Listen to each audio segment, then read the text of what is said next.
everyone, welcome back to my channel.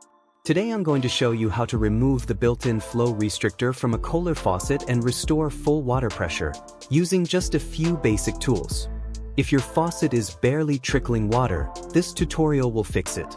Tools you'll need: a set of Allen wrenches, you'll need 2.5 millimeters, a small flathead screwdriver, a pair of thin needle nose pliers, a regular flathead screwdriver, a 7/8 socket with ratchet.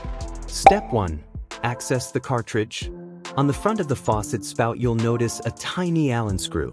This holds the small front cartridge aerator in place. You can remove that to clean the screen, but usually it's not necessary because the real restriction is inside the main cartridge. Now rotate the handle to the side and locate the 2.5 millimeters Allen screw. Loosen it completely and pull the handle straight off. You'll see a small screw on top of the valve. Remove it using a flathead screwdriver. That screw is what keeps the handle bracket secured. Step 2.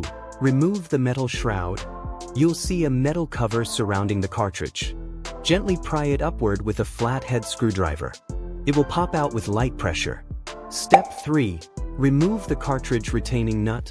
Inside the housing is a retaining nut. Since we removed the set screw, a socket now fits properly. Use a 7/8 socket to loosen and remove the nut. Once it's off, the entire cartridge assembly will slide right out. Step 4. Identify the flow restrictor. Look closely at the cartridge and housing. You'll notice 2 small upper holes, eyes, hot and cold inlets. 1 larger lower hole, mouth, mixed water outlet. Inside that lower hole is a tiny circular filter.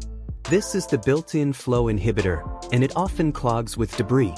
This is the piece that limits your water flow by about 45%. Step 5. Remove the restrictor. Use your needle nose pliers or a small flathead to gently pop the restrictor out. It may be dirty or clogged. Remove it completely. Make sure the gasket is still seated properly. Step 6. Reassemble. Align the cartridge so the 2 upper circles match the 2 inlet holes.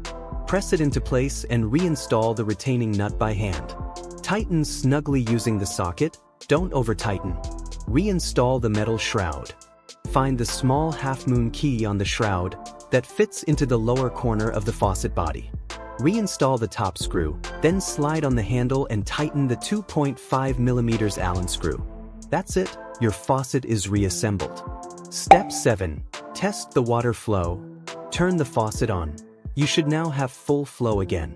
If the water pressure is too strong, just adjust the shut-off valve under the sink. Open it slightly for normal operation.